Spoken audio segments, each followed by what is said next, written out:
Welcome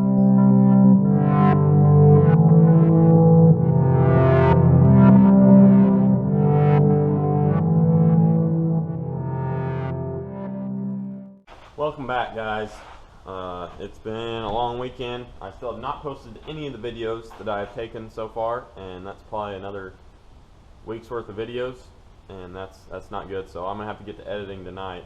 But today we're working on the first gen. I've got a wide assortment of things as like cleaning supply. I got shop towels, brake clean, Brillo pads, and then our injector washers, and well, just reseal kit in general. Got this off eBay, and no, it's just not from whatever eBay. It is from Diesel Speed Shop. They are a good source to buy things from on there. They have a lot of good stuff, especially for 12 valves. Whenever it comes to maintenance or things of this sort, I would say. So I have right now just one leaky injector. It used to be 3, now just 1. So I'm gonna go ahead and start with pulling that one and cleaning, like taking it apart, cleaning it, showing you guys how to take it apart and put it back together, and the proper procedure to clean things. There is one very good video on how to do this already on YouTube. I cannot remember what it's called, but he also has a website just for this. So that's honestly what I'm going to go off of. I would do that if I was you guys too. That's a great video. But I'm going to pull that one and see what that does, because obviously the less work the better, but more than likely I'm just going to pull them all and do them all while I'm here. It's, what time is it? It's 1. I am out of class for the day, so I might as well just pull them and do them all, because I'm going to be driving this for this evening and then tomorrow, because the 3rd gen, which you guys are sitting on right now, is getting the axle shaft U-joint put in tomorrow.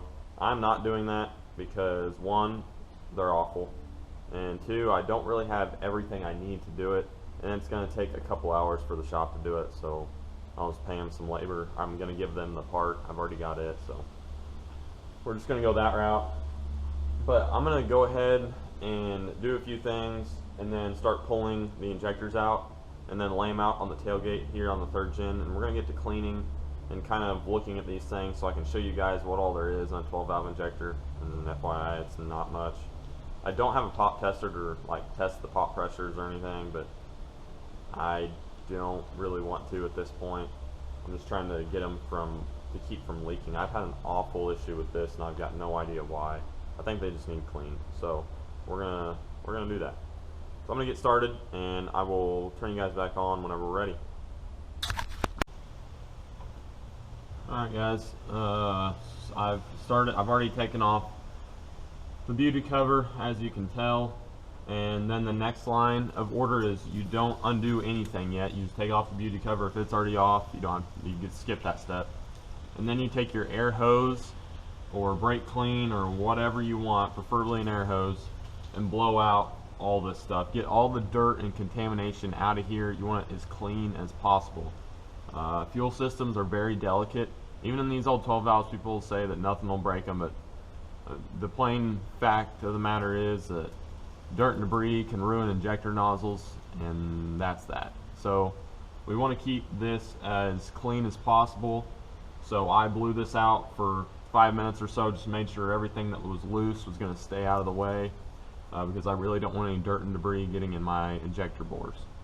So I did that, and then I loosened my first 3 injector lines. They are split up into 3 since there's 6 cylinders, obviously.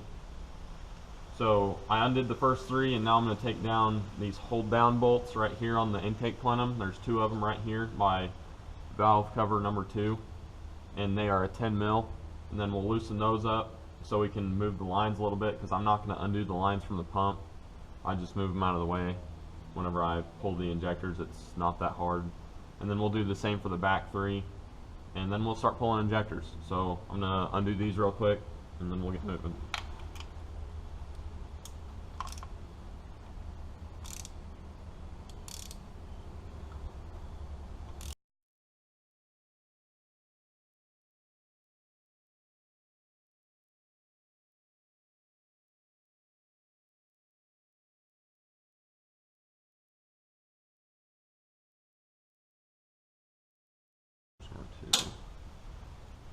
Now whenever you fire this thing up, do not forget to put those back in. That's a very important thing. Some people might not even like me doing that, taking them all the way out, but it is what it is. Oh well. If I have to get a new intake plenum gasket, then so be it, but I haven't had to yet, so I think I'll be alright. So really, I just bend these up a little bit. Not too much though, because you can break the lines and you don't want to pay for new lines. But they are up out of the way enough right now that I'm going to take off the return line bolts, the little 10 mils on the side. They are the little bolts on the side of the injectors. They're actually banjo bolts. So we're going to pull those off, these three now, and then we're going to take out these injectors. I'm going to start with number 3 because that's the leaky one and I really want to see what's up with it first. So yeah, I'm going to grab a 10 mil ratchet wrench. Alright, we got our 10 mil ratchet wrench. Be very careful with these little guys, they are delicate. And you can't just find these at a parts store, I'll tell you that. If you can, props to you, but I almost promise that you can't.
And this is how I pull them off. As you guys have seen before, I have a nut that screws on or threads on to the top of the injector, and then I use the claw end of like a hammer and just to pop them off. There's lots of different ways. This is how I've been the most successful.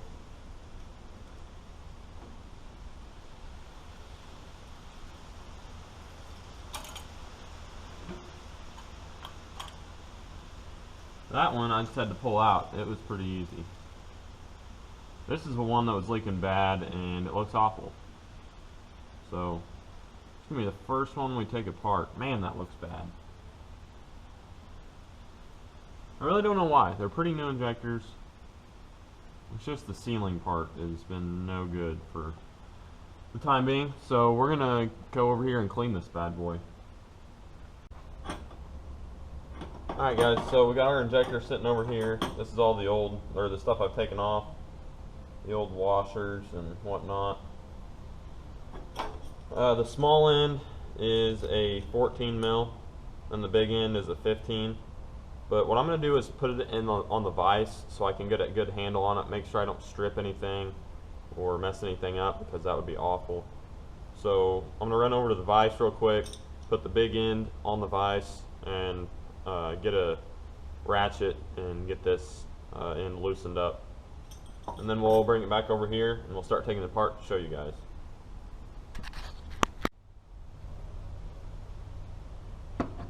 So the torque spec on this little sucker is probably up there. I'll let you guys know what it is whenever I find out, but it was definitely tight.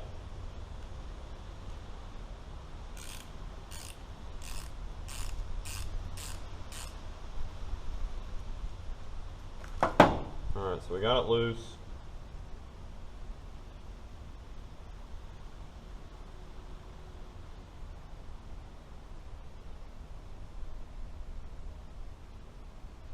Alright, so the very first thing you see is what I'm seeing right here. We'll set this down and take out our nozzle.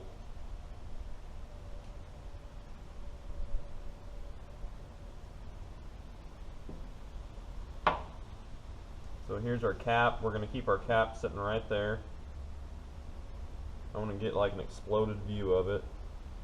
I just keep wanting I keep wanting to wipe off my hands because I don't want to get this all dirty.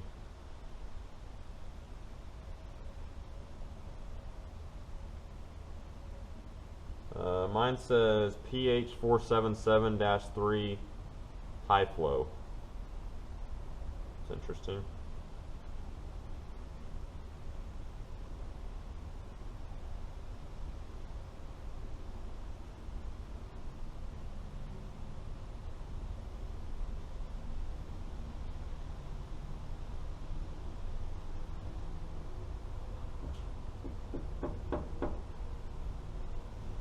There's our nozzle. There's our needle that goes in the nozzle. And then that comes out. And then our shim, no, just our spring comes out next with our shim on top of it. So that comes out just like you see there. This little shim sets the pop pressure for these. So I'll set all this down. Alright, now that I got it all apart, the very first thing I'm going to do is clean my hands. This is bad. We don't want contamination in here. I'm going to clean my hands really good, then I can start the cleaning process on the injector parts. I'm just going to start by the very end screw-on piece. I'm just going to clean it out first since there's not a whole lot going in on there. Right here, so I'm just going to brake clean it off.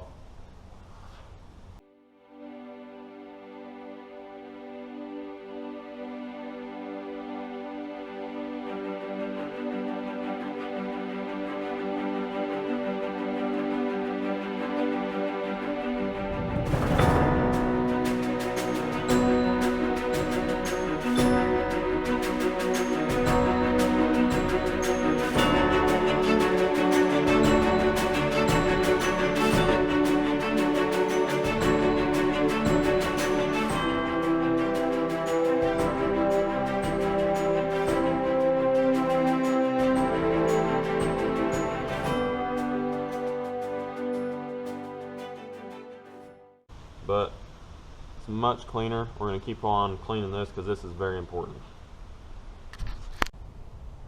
Another thing I'm going to recommend you guys, if you're using brake clean or whatever that guy uses in the video, I can't remember if he said it was gas or just, I cannot remember what he said it was. But brake clean's really hard on your hands, so probably remember to get some gloves. My hands are already dry enough and that kind of dries them out, but you guys check out this needle. Cleaned up really nice. It is in like new. I mean, it's in perfect shape. So we are good to go on this injector. I'm gonna check a few other things, and then we'll put it back together. Really, it's just being picky and cleaning every little nook and cranny you can find. You probably shouldn't spray anything in there, as far as I know. I didn't because I don't think you're supposed to, but I'm gonna double check that before I put it back together. I just don't want to ruin anything by just attempting to clean something and prevent leaks. I'd rather it run and leak than not run and not leak. So with that being said, this one's pretty much done. Check a few other things and then we'll throw it back in the truck. Alright guys, so I'm going to start assembling these, or my injector, not these, I don't know why I said that. The holes are free and clear, so they're good to go. It's pretty simple. If you took it apart, you just put it back together the same way you took it apart. If you did lose track of it, I'm going to go ahead and throw my needle down in here.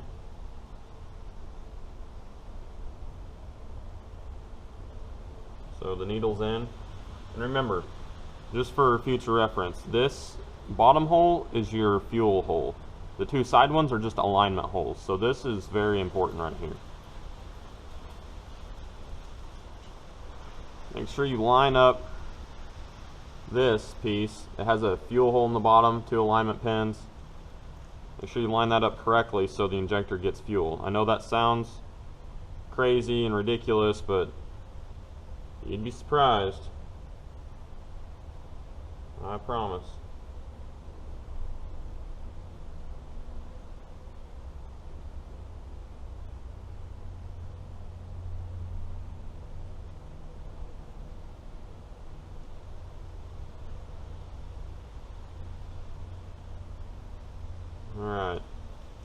that, I'm going to go ahead and set this piece down in here. So I like to have a little base to start with. And this piece goes right on top.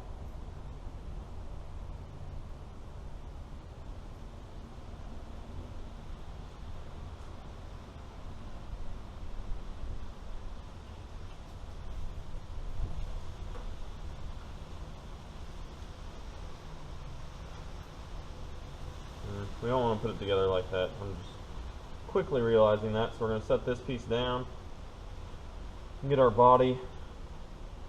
The shim is going to go, if I can keep a hold of it, shim is going to go in.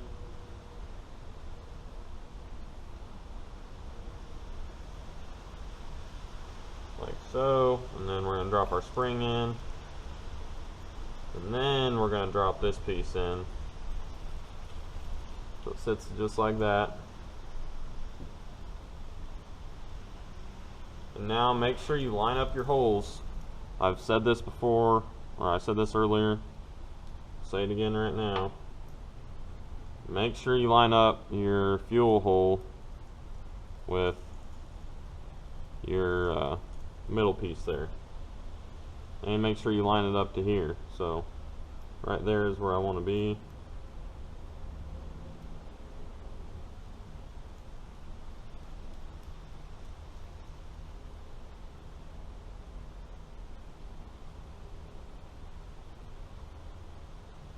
Twist together very easily. And that's about as tight as it's getting right there. Now, before I move any farther, I do know that it's in, it's together, we're good. Yeah.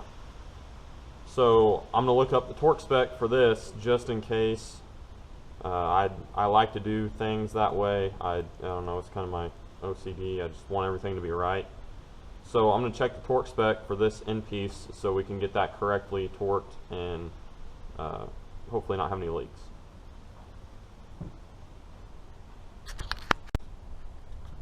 Alright, so we got all finished up, everything's clear, it's tight. This torque spec is 22 foot-pounds, just in case you guys are wondering. That's what it ended up being, that's what I found online anyway, and I'm going to go with that. That seemed about right. It's not too little, but it's not too much either. So next, I'm probably going to go with the thin washers. With the thin washers, it's supposed to be better placement or bowl placement for where the injectors are spraying. I don't know, that's what I've been told. Performance wise, I've been told you want to go with the thin washers, but it also depends on the spray angle of your injector. So if you have a non-intercooled truck or an intercooled truck, it's going to make a difference. So make sure you do your research before you stick whatever size injector in there. My truck is an intercooled truck, and these are supposed to do fine with those, so that's probably what I'm going to use. Another quick tip is you can use anti-seize or just some tiny little dab of grease to put on the bottom of the injector so it'll stick to your injector. I mean, just the slightest amount. So whenever you slide it over and set it down to the injector, it'll stick, and whenever you're setting it back into the injector bore, it doesn't fall off. So that's just a quick little tip. Next, since we got this clean, I'm going to go ahead and get my bore brushes and stuff and clean the injector bore in the head. That's also a very, very important part of this, because that sealing surface plays a huge factor in the injector washer sealing as well. So we're going to really, really clean those. I'm probably going to spend 15 minutes on just one injector bore. I want it spotless, and yeah, you just got to be really nitpicky about some of this stuff. Just do things right and take your time. That separates the difference between a lot of people with these trucks. Some people just throw stuff together. I'm really just willing to take my time and make sure everything's done right, because I want it to be done right. Just give myself some good conscience. So I'm going to do that. It's pretty simple. Just get a screwdriver, bore brush kit basically. It just snaps on. You got a little handle, and you just clean it, and I'll get some shop towels and just continue to clean and wipe and blow it out with the air and things like that. So I'm going to get to that, and then we'll video me putting this injector back in whenever I'm done. Alright guys, we're throwing this back together. I've got all the injectors cleaned and back in. kind of skipped over putting them back in because I feel like it's pretty self-explanatory. They're in with the lines lightly attached because we do have to bleed the injectors now after we get the return line on. So we're going to put these little return line bolts on, and then we are going to just what are you guys doing with that trailer? do the injector lines. What with trailer? I don't know. Sam thought he wanted it. But yeah, we're going to put these on and then bleed the system. Then fire it up, and hopefully we have no leaks. And we're going to go on a drive and then let them get nice and hot. Hopefully the injectors seat, and then we'll see if it leaks. But we're going to hope not, because we cleaned them all and they should be good to go. We got some good stuff out of them, and I don't know. One of them is wanting to spin while I tighten it down, so I had to mess with that one for a little bit. But hopefully the return line will go on it. We're going to do that real quick and then bleed the system.